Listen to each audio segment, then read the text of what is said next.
zangu walitamani kuyaona tunayoyaona leo na kuyasikia tunayoyasikia leo, lakini haikuwa kwenye upande wa bahati yao. Kwa maana nyingine, kizazi hiki kilitamaniwa, walitamani. Unajua, kuna wakati unasema natamani kama ningezaliwa. Kuna wakati tulipokuwa wadogo natamani kama ningezaliwa tu Marekani. Ilikuwa ni akili ya kitoto. Bwana Yesu asifiwe. Haleluya. Maana yake nini wanaposema ya kwamba kizazi kile, manabii, wafalme na wenye hekima walitamani kuona ufalme wa Mungu unavyoshuka duniani na jinsi ambavyo ufalme wa Mungu utatawala duniani? Bwana Yesu asifiwe. Hawakuona, waliishia kusikia ya kwamba ziko nyakati atazaliwa mkombozi ulimwengu. Haleluya. Naye ndiye atakayekomboa ulimwengu na watu wake wote. Bwana Yesu asifiwe. Walitamani haya unayoyaona na haya unayosikia, wenzako walitamani kuyaona na kuyasikia, lakini hawakuyaona. Na nikaenda mbali kidogo, nikakwambia ya kwamba maneno haya na matendo haya yalikuhusu wewe kwa 100%. Leo hakuna hata mmoja wetu hapa anayeweza kusema harakati za ukombozi wa uhuru Tanzania hazimuhusu, wakati unafurahia matunda ya uhuru kwa 100%. Bwana Yesu asifiwe. Haleluya. Ina maana ya kwamba Nyerere na wanaharakati wenzake wote wa uhuru waliokuwa wakigombania uhuru walikuwa wanatufikiria hata sisi tutakaoishi maisha ya baadaye, hata wakati wao hawapo, ya kwamba tuje tufurahie uhuru wa kuwa ndani ya nchi yetu na mipaka yetu ya kujiamulia mambo yetu wenyewe. Bwana Yesu asifiwe. Ya kufanya mambo yetu wenyewe, ya kufaidi rasilimali tulizo nazo ndani ya nchi yetu. Bwana Yesu asifiwe. Haleluya.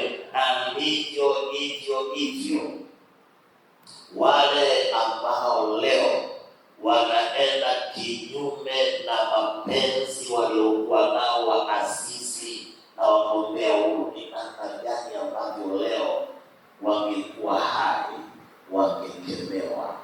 Mimi nafikiri kuna mambo ambayo sitaki kwenda sana leo. Kama baba wa taifa angetokea hapa, Bwana Yesu asifiwe, kuna watu wangekemewa kama watoto wadogo. Bwana Yesu asifiwe. Kuna watu leo wangetolewa. Bwana Yesu asifiwe. Haleluya. Na kuna watu leo wangepandishwa juu, lakini baba wa taifa alikufa, hakuwa hai. Yeye aliyetukomboa yuko hai hata leo. Ninachojaribu kuzungumza ni kwamba wakati Yesu anasulubiwa pale msalabani, wakati Yesu anatemewa mate pale msalabani, wakati Yesu anavikwa taji ya miiba pale msalabani, alikuwa anakufikiria wewe kwa 100% utakayeishi maisha baada ya yeye kuimaliza kazi, maisha ya kukombolewa kwa wanadamu, maisha ya ushindi dhidi ya dhambi, maisha ya ushindi dhidi ya shetani na utumwa wake. Alitufikiria. Kama tulifikiriwa, ina maana kazi iliyompeleka Yesu msalabani inakuhusu wewe kwa 100%. Bwana Yesu asifiwe. Kutemewa mate Yesu kunakuhusu wewe 100%. Kuvikwa taji ya miiba kwake alikofanyiwa Yesu kunakuhusu wewe 100%. Bwana Yesu asifiwe. Kupigwa mieleni na kudharauliwa na kufuliwa nguo mbele ya kikosi cha askari na kumvisha nguo zingine na baadaye tena kumvua kunakuhusu wewe. Kugongelewa misumari kunakuhusu wewe. Bwana Yesu asifiwe. Je, itakuwaje kwa wale ambao leo yeye aliyetendwa matendo haya yupo hai, anakuona jinsi unavyoidharau kazi aliyoifanya pale msalabani. Maisha yako yanaidharau kazi ya msalaba, na ndio maana nilianza kukutoa mfano huu ambao Yesu mwenyewe hupenda kutoa kwa mifano. Itazame kazi ya ukombozi wa uhuru wa Tanzania waliofanya, walioishi ili mimi na wewe tupate kuishi na kufurahia matunda ya uhuru. Je, wangekuwa hai leo, yale yanayotokea leo Tanzania, je, ni wangapi wangepata kibali wanachokipata na wangapi wangekosa kibali wanachokipata? Ndivyo ambavyo mfano huu siutoi kwa sababu ya siasa za Tanzania, ninazitoa ili wewe upate kuelewa kwa mifano. Leo yuko Yesu, yuko hai, kazi aliyoifanya msalabani anaikumbuka, jinsi alivyoteseka, jinsi alivyofika wakati akamwambia Baba, ikiwezekana kikombe hiki kiniepuke, ila mapenzi yako yatimie, jinsi alivyolia na kutoa machozi ya damu mpaka akatuma malaika kutoka mbinguni akashuka akamtia nguvu ili aimalize kazi ya kukukomboa wewe. Lakini wewe unayekombolewa, uliofikiriwa na kazi ya msalaba, jinsi unavyoishi akikutazama. Na ndio maana Biblia inasema itakuwa rahisi kwa Sodoma na Gomora kustahimili adhabu yake kuliko kizazi hiki. Itakuwa rahisi wapendwa. Bwana Yesu asifiwe. Itakuwa rahisi sana kwa Sodoma na Gomora, tena hata kwa ajili ya watu wa Ninawi. Biblia inasema itakuwa ni rahisi kwao kwa sababu wao waliokoka wakaacha dhambi kwa sababu ya mahubiri ya Yona, lakini si kwa ajili ya kizazi hiki ambacho yuko mkubwa zaidi ya Yona, Yesu Kristo. Bwana Yesu asifiwe.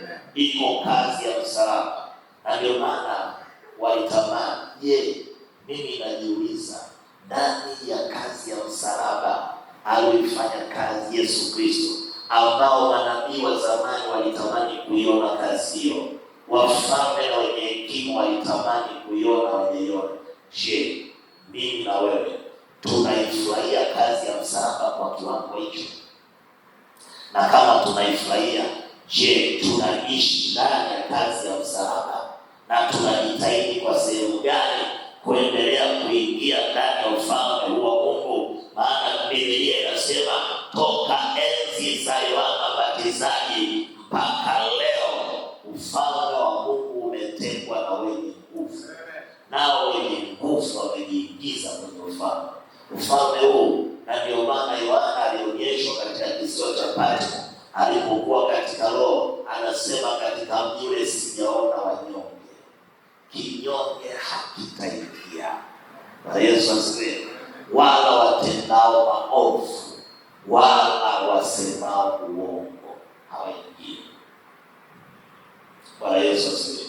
Huu ni ufalme wa wenye nguvu, wenye nguvu ya kukataa. Sitaki kabisa umbea, sitaki uzinzi, sitaki wizi, sitaki ulevi, sitaki anasa.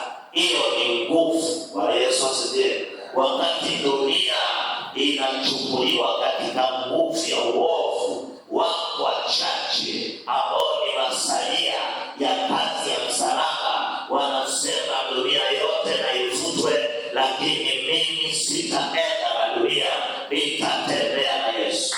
Bwana Yesu asifiwe. Hao ndio ambao Yesu anasema ninawaandalia makao, ili pale mimi nitakapokuwepo na ninyi mpate kuwepo. Bwana Yesu asifiwe. Haleluya. Ninamwambia mimi na wewe tunifurahia kazi hii ya msalaba, kama vile manabii waliotabiri, wafalme na wenye hekima walivyotamani sana kuyaona maisha haya baada ya Kristo Yesu Masihi, mfalme wa wafalme, Bwana wa mabwana, simba wa kabila Yuda atakapokombolewa.